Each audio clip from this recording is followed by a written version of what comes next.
Bienvenidos al segundo programa en castellano de Rupel Abolition Radio. Mi nombre es Ayana María. En este programa conversamos con Patricio Azocartonazo sobre los aparatos carcelarios que se despliegan dentro de los territorios que hoy se conocen como Chile, desde la dictadura hasta la llamada transición democrática. Patricio traza tanto la emergencia del punitivismo corporativo que capitaliza la miseria de las poblaciones por medio de sus varios aparatos de control social, como también las resistencias que le hacen frente a estos aparatos de administración de la miseria. Pato es profesor de filosofía de la UNCE y magíster en estudios de género y cultura de la Universidad de Chile, y organiza grupos de investigación y estudios en unas cárceles de la región metropolitana. También es integrante de Estudios Experimentales Paul Feyerabend y Vitrina Distópica, un colectivo que empuja contactos radiofónicos con aquellas y aquellos que resisten al estado de crisis global. Hola Pato, bienvenido. Hola Ayana María. Aquí estamos en Santiago, en otra colaboración con los colectivos Vitrina Distópica y Rupel Abolition Radio. Y hoy nos reunimos para contextualizar las movilizaciones masivas contra el Decreto 321 y el riesgo de la eliminación de la libertad condicional. Para empezar, hablemos sobre el contexto de control social aquí en el sur del sur, ¿ya? Perfecto. Bueno, yo creo que el contexto de control social en Latinoamérica obviamente que está organizado sobre el proceso de dictadura a nivel latinoamericano. El contexto de dictadura latinoamericano es una especie de síntoma de una política de modernización estatal y secular de la colonización. Por lo tanto, no se puede comprender si no es por medio de un análisis efectivo de lo que fue la persecución y el asesinato de principalmente grupos mestizos y de grupos indígenas. Y durante lo que fue los primeros años de construcción del Estado-Nación latinoamericano, moderno, la cacería de alguna u otra forma de las alianzas entre mestizos empobrecidos e indígenas empobrecidos.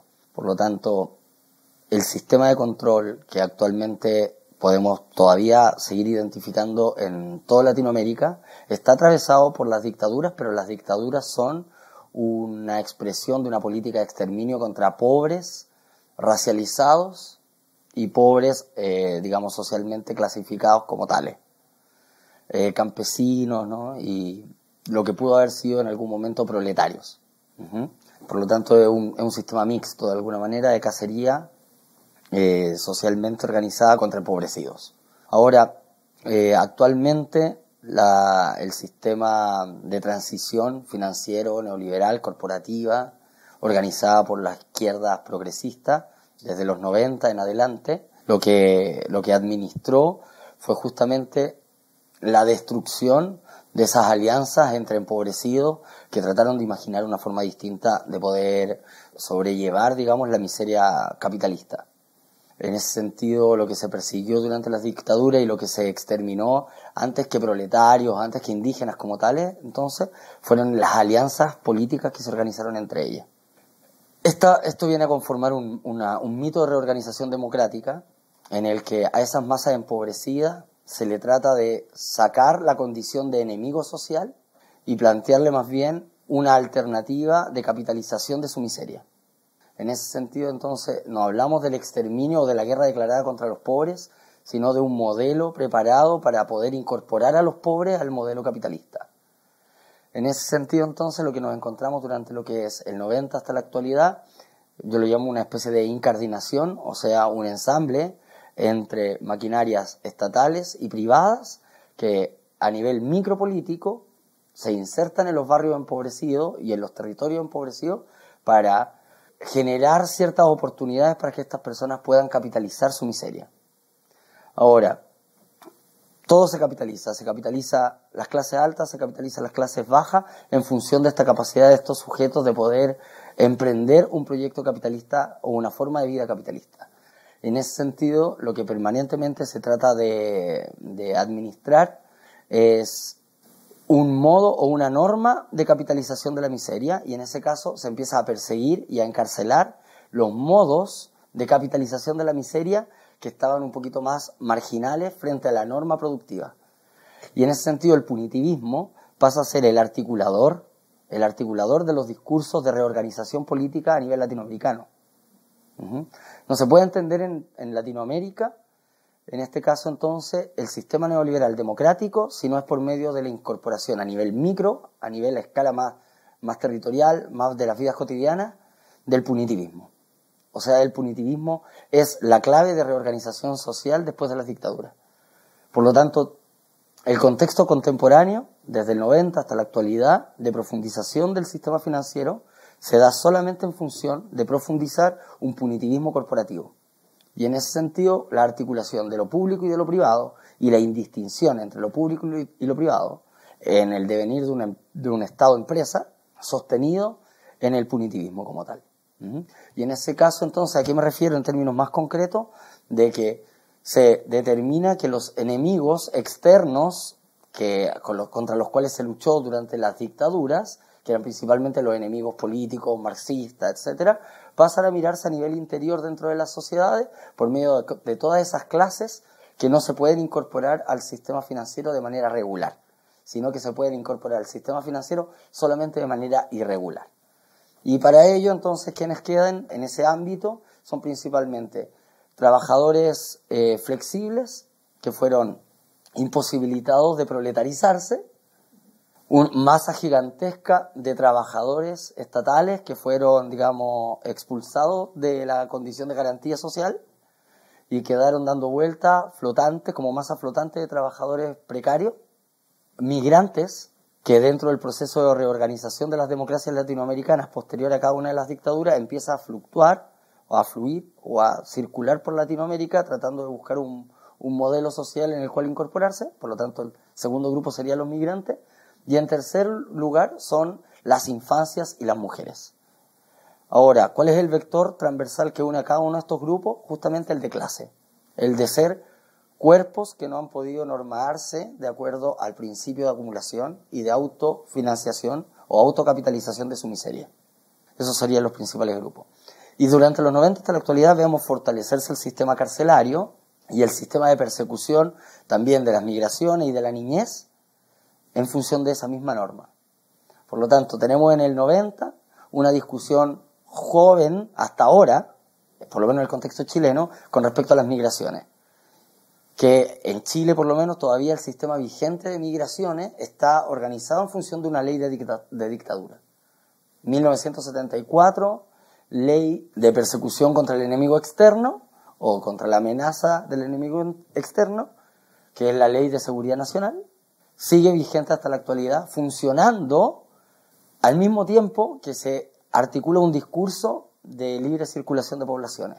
Por lo tanto, tenemos un sistema bicéfalo o bífido con dos cabezas que articula nuevamente punitivismo y capitalización. Solamente así se puede entender este monstruo latinoamericano, ¿no? En segundo lugar, entonces, tenemos también la ley contra la niñez. En Chile, en el 89 se firma el Convenio de Protección de los Derechos del Niño, pero la única ley que existe durante todo lo que es la transición democrática para fortalecer las garantías de protección a la niñez es la Ley de Responsabilidad Penal Adolescente. Por lo tanto, nuevamente, discursivamente se protegen los derechos de la niñez, pero los derechos solamente son traducidos por medio de un lente penal punitivo. En el campo, entonces, de las clases más empobrecidas, se oferta un sistema de incorporación por medio del endeudamiento al sistema de capitalización democrático, y todas aquellas poblaciones que quedan sin crédito social son las que son encarceladas y las que son perseguidas socialmente. Por lo tanto, nuevamente vemos sobre los pobres que no pueden rentabilizar su propia miseria y entonces ser legitimados socialmente, o sea, no pueden adquirir crédito, son encarcelados.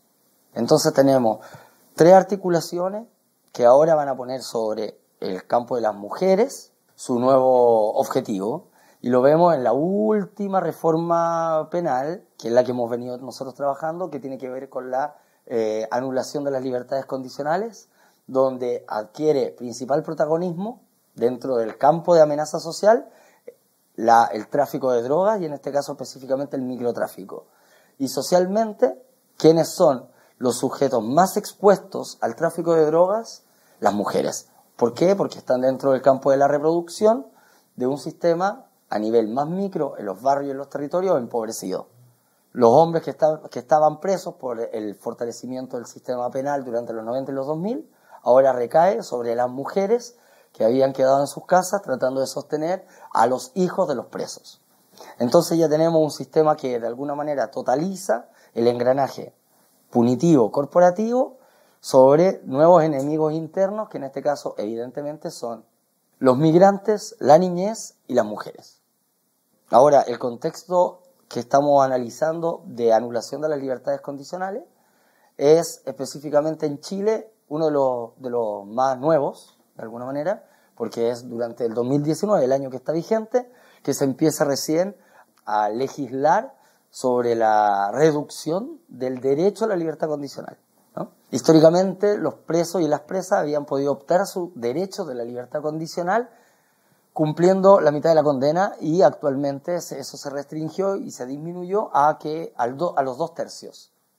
Por lo tanto, tenemos poblaciones que estando encarceladas actualmente y con una condena efectiva van a tener que, para postular a su derecho a libertad condicional, pasar mucho más tiempo en la prisión del que les informaron que tenían que cumplir cuando fueron apresados.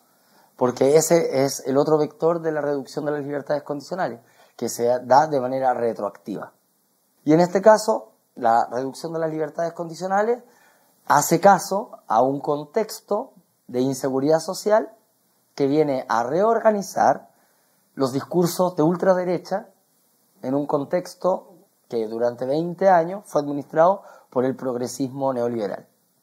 Por lo tanto, se vuelve a generar y a sostener las condiciones de persecución política y de persecución social contra las clases empobrecidas por medio de una campaña de 20 años de trabajo progresista en los barrios más empobrecidos, en los que a los pobres se les señala que tienen las capacidades de poder incorporarse al sistema cuando justamente esas condiciones son completamente y socialmente y estructuralmente impedidas. O sea, hay toda una economía del engaño y de la gestión de como dicen los compañeros de Juguetes Perdidos, de las implosiones barriales, donde estallan las vidas privadas y hacen de las vidas privadas, de las vidas íntimas, el nuevo objeto de intervención policial, pero ese objeto de intervención policial es eminentemente empresarial. ¿Por qué? Porque no solamente se hacen incursiones policíacas y solamente se encierra, sino que también se le ofrecen capacidades y posibilidades de emprender, de empresarializar su vida cotidiana. Por lo tanto, vemos ahí nuevamente el engranaje entre lo público y lo privado, pero en una clave eminentemente seguritaria. Y desde este análisis, cuéntame sobre las dimensiones de la lucha penitenciaria contemporánea aquí en Chile. Desde el 2000 aproximadamente en adelante se empiezan a vivir un nuevo tipo de luchas penitenciarias. De hecho, en el 2000 hay una gran huelga de hambre en contra del endurecimiento de las penas que ya se venían proyectando y elevando, en el sentido de que había mayor cantidad de robos con violencia. En Chile principalmente esos robos con violencia son principalmente robos contra la propiedad. Por lo tanto, hay un incremento de la lucha de clases por medio del robo a la propiedad. También entendiendo de que es Chile uno de los países con una brecha de desigualdad más grande de toda Latinoamérica y donde el proyecto neoliberal o el modelo neoliberal se profundizó y se sofisticó de manera mucho más avanzada. Por lo tanto, es en el 2000 que al mismo tiempo un momento de cúspide de los progresismos neoliberales, cuando se empieza a perseguir y a endurecer las penas contra los robos contra la propiedad. Bueno, se empiezan a desatar las huelgas masivas al interior de los penales más grandes. Sin embargo, a través de esas mismas huelgas es que se se empieza a condicionar el ambiente de inseguridad social y de estigmatización de las y los presos, en este caso. O sea, se acompaña el robustecimiento de la democracia neoliberal por medio de discursos de estigmatización cada vez más pronunciados contra las clases empobrecidas. O sea, son, en términos más concretos aún, son los progresismos neoliberales los que profundizan la despolitización de la crítica contra los sistemas penitenciarios. Y al mismo tiempo en el que se despolitiza, se inserta a nivel micropolítico un sentimiento de inseguridad social cada vez más ampliado.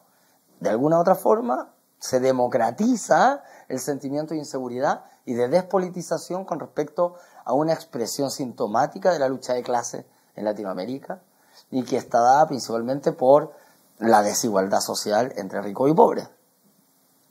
Son, los progresismos neoliberales los que se encargan entonces de, por medio de los medios de comunicación, ampliar el sentimiento de inseguridad y rentabilizar a nivel micro las tensiones al interior de los barrios entre buenos pobres y malos pobres.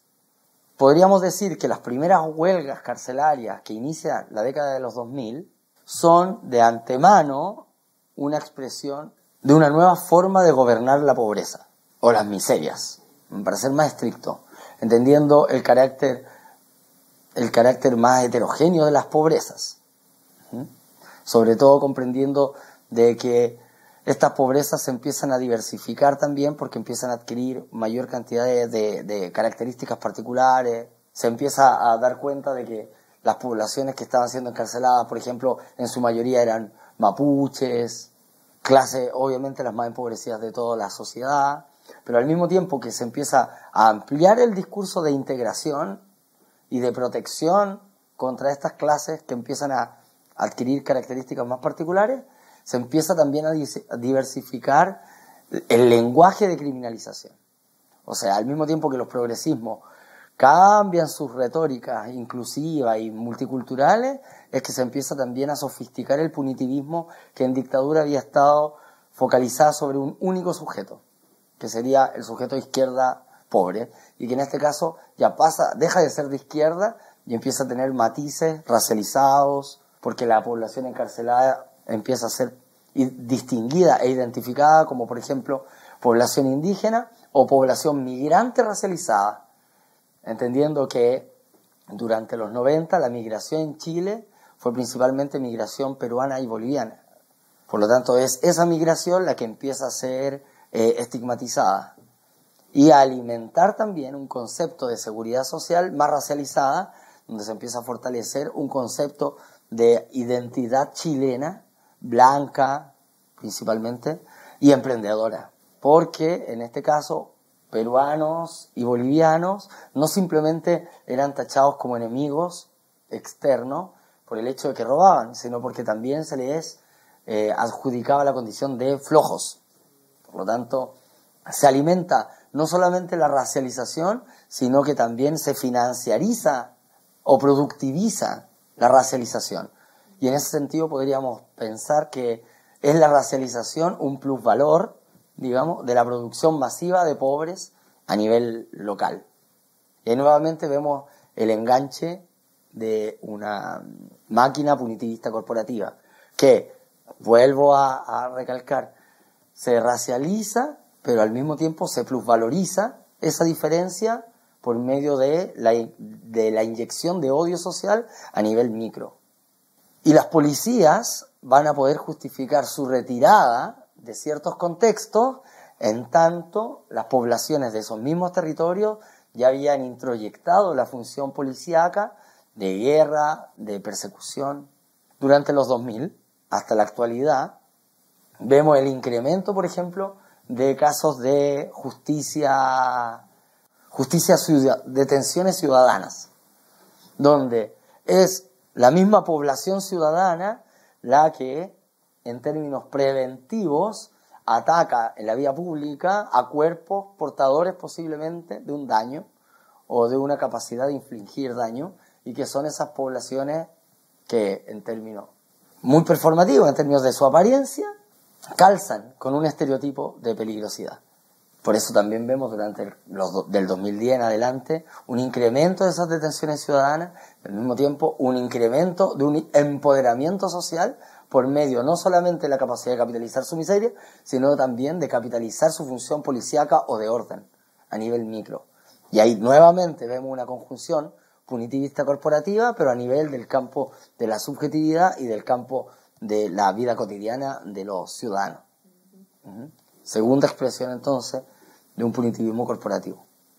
Esto también va de la mano de proyectos de intervención en barrios. Vemos que en el 2001 comienzan los modelos de intervención en barrios que comienzan a problematizar la intervención eminentemente policíaca que había caracterizado a la dictadura. Es la democracia la que cuestiona el modelo de intervención en los barrios por medio de solamente la acción violenta de las policías. Se acompaña esa crítica o ese giro virtuoso de la crítica, se acompaña por medio de discursos de empoderamiento social, de empoderamiento comunitario, en el que se empiezan a inyectar fondos para poder fortalecer buenos vecinos capaces de denunciar y achicar la calle de alguna manera, como se dice acá en los barrios, ¿no? De achicar la calle a esos malos vecinos. Ahora, esas traiciones al interior de los mismos barrios, la gestión de esos mismos clasismos al interior de los barrios es otra expresión, digamos, de una política que incardina la dimensión macropolítica con la dimensión micropolítica. Entonces, el punitivismo corporativo es también una incardinación de una función micro y de una función macro. De alguna u otra manera, si hacemos el análisis entre los últimos años, previo a un gobierno de derecha, de los gobiernos progresistas, vamos a ver que los gobiernos progresistas se encargaron de robustecer la función micropolítica del punitivismo corporativo por medio de programas sociales comunitarios que luego en la dimensión macro iban a ser robustecidas por las derechas. Y así tenemos todo el gobierno de Bachelet, que luego deja el campo abierto para que el robustecimiento de las políticas más punitivas contra las migraciones y como contra los presos las haga la derecha. Luego, después de que termine el primer gobierno de Piñera, luego volvemos a tener una segunda Bachelet que, por ejemplo, robustece la política migratoria a nivel del fortalecimiento de las organizaciones sociales migrantes en una clave emprendedora, en una clave de apoyo económico o de reconocimiento productivista de su pertenencia, en una clave sumamente multicultural, para que luego tengamos el segundo gobierno de Piñera y comience con las deportaciones humanitarias. Nuevamente vemos esta especie de anfibología, como le denomina el mismo Sergio Villalobos, ¿no? Esta anfibología, esta ambigüedad que hace funcionar o sacar provecho productivo a los discursos de integración para poder rentabilizar operatorias funcionales mucho más estrictas a nivel policiaca. Funciona de manera anfibológica, o sea, de manera ambigua, ¿no? Al mismo tiempo que te dice, te incorporo, engrosa la frontera. Y ese proceso de engrosamiento de la frontera es de las fronteras interiores como de las fronteras exteriores. Porque al mismo tiempo que se robustece las políticas migratorias a nivel macropolítico, se robustecen las políticas como de frontera al interior de los barrios más empobrecidos. Y vemos que, en términos estadísticos, por ejemplo, entre el 2001 y el 2007 en Chile se declara un modelo de intervención en barrios que conjuga el aparataje comunitario con el policiaco, fortaleciendo principalmente el comunitario. Y señalan que entre el 2001 y el 2007 se iban a declarar 11 barrios críticos para un mismo modelo de intervención que es policiaco, pero al mismo tiempo comunitario, que es punitivo, pero al mismo tiempo corporativo. Luego, entre el 2007 y el 2012, vemos que el crecimiento de esos barrios críticos sube a 39. No lo logran, pero lo logran conseguir ahora recién, en el 2019. Entonces, entre el 2007 y el 2019, suben de 11 barrios críticos a 39. Y se proyecta que para el 2022 sean 54 los barrios críticos. Por lo tanto, el modelo de intervención sobre la pobreza se robustece en términos entonces micro, por medio de un lenguaje de intervención sistémica o ecosistémica, de empresarialización o de corporativización o de capitalización de las miserias, al mismo tiempo que se acompaña de un incremento de las políticas represivas. Por lo tanto, tenemos ya no solamente, y aquí como para poder saltar al contexto más carcelario, podríamos plantear una hipótesis teniendo este diagnóstico de que el sistema penitenciario se empieza a hacer estallar al interior de los penales por medio, por ejemplo, de la reducción de las libertades condicionales, o sea, se trata de incorporar el mismo sistema o el mismo modelo de ollas a presión o de implosión de las instituciones que ya se había aplicado en los barrios al interior de los penales para declarar la crisis del sistema público penitenciario e incorporar un modelo de privatización mucho más efectiva del que ya se venía desarrollando. Ahora, ese mismo modelo de privatización se acompaña de política de salvación del sistema carcelario, y que son como por ejemplo el proyecto Más R, Más Reinserción, Más Seguridad, así se denomina, que permite que las trayectorias de reinserción social para los presos sean administradas por capitales privados y se inyecten fondos públicos a empresas privadas y transnacionales que cumplan con una función de reinserción social o de benefacción. Por lo tanto, se vuelve a traducir el concepto de derecho por el de beneficio. O sea, se vuelve a instalar una traducción corporativa a un andamiaje político históricamente manejado por las poblaciones organizadas socialmente.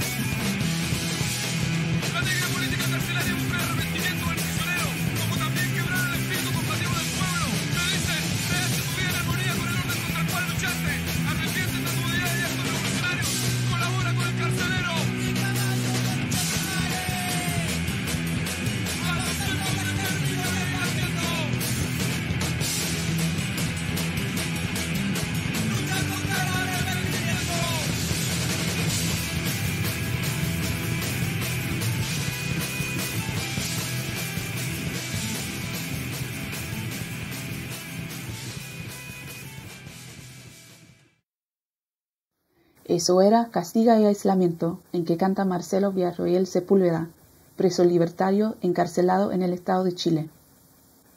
Pato. Desde las primeras semanas del mes de mayo, miles de personas se encuentran movilizadas en todas las cárceles de la región chilena. El detonante de las movilizaciones fue la modificación realizada en enero al decreto 321, que modifica los requisitos para acceder a la libertad condicional. ¿Podrías contextualizar esas movilizaciones en la continuación de las últimas 2 décadas de las luchas anticarcelarias adentro de los penales en los territorios ocupados por el Estado de Chile? Entre el 2001 y el 2019 tenemos 3 grandes contextos de huelgas al interior de los penales, que no necesariamente son huelgas abolicionistas. En el 2001 tenemos el incremento de las condenas por caso de robos a la propiedad, que como te había contado entonces, se van pronunciando por la profundización de la desigualdad en Chile. Por lo tanto, al mismo tiempo que se profundiza la desigualdad, se incrementan las condenas para los robos a la propiedad, que son parte del 80% de las condenas en el total del sistema penitenciario chileno, en el 2001.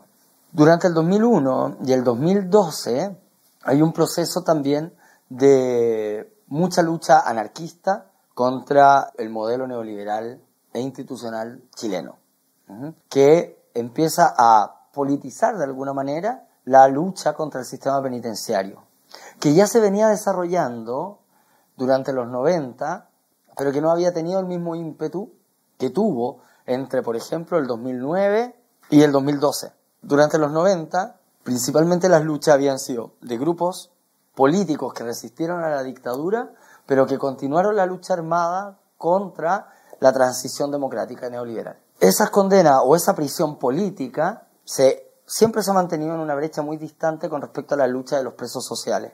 Hasta el 2009 y el 2012, donde la persecución política del Estado contra los grupos anarquistas se empieza a profundizar luego de que hay una serie de ataques con bombas al sistema penitenciario chileno.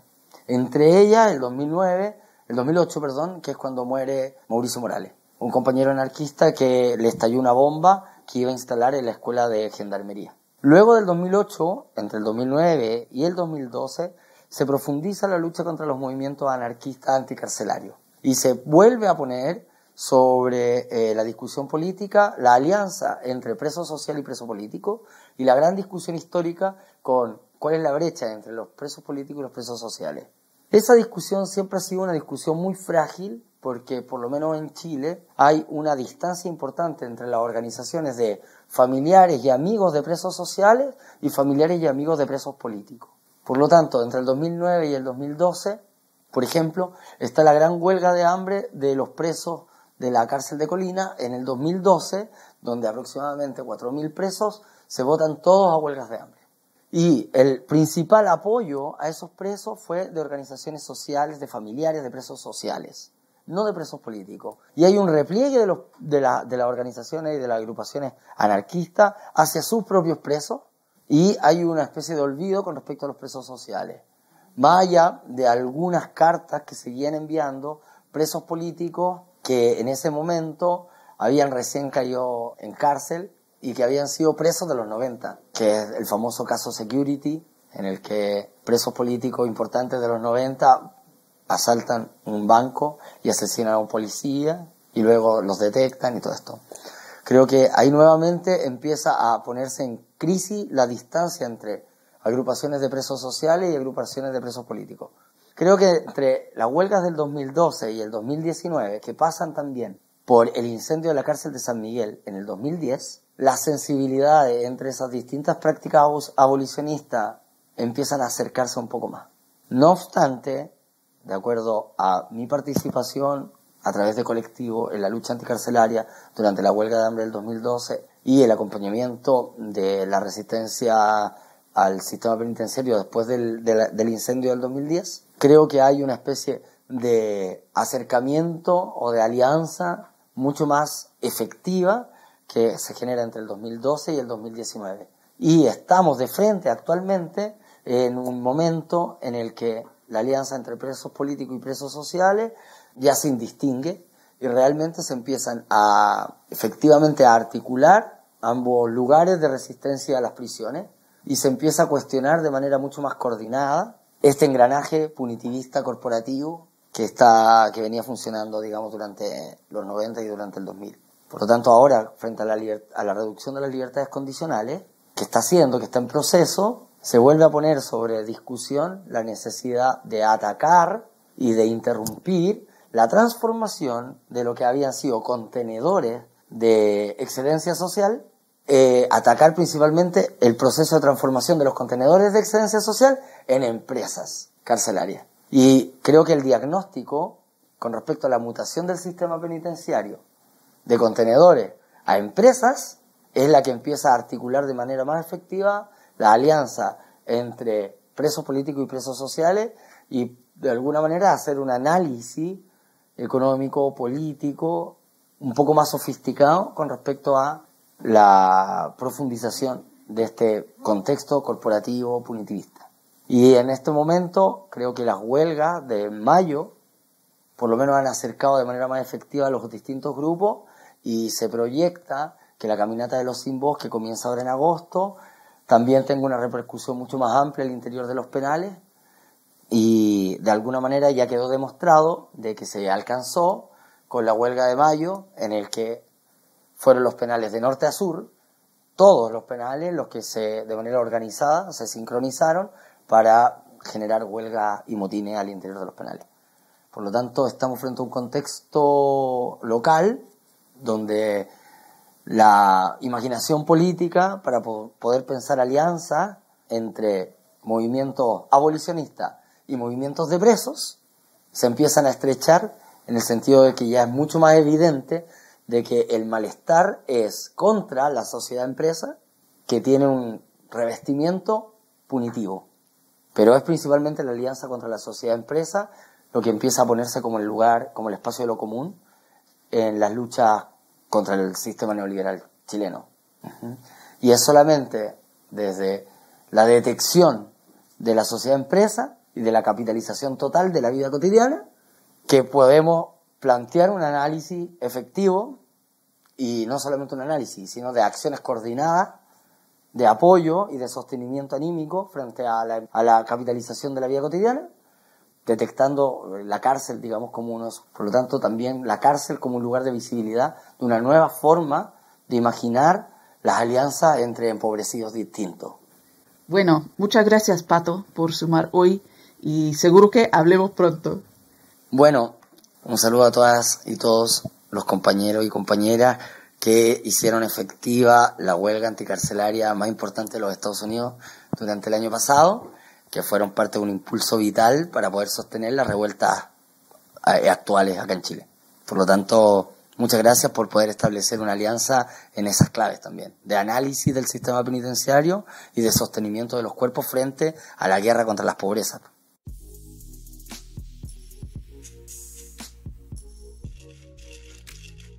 Gracias por escuchar a este programa de Roosevelt Abolition Radio, un programa sobre abolicionismo penal basado en Detroit, Michigan. Para escuchar otros programas de Roosevelt Abolition Radio en inglés, los pueden buscar en el siguiente sitio de internet: www.rooseveltradio.org. Este programa fue producido por Amaria, Cave Saed y Alejo Stark. La música es de Bad Infinity.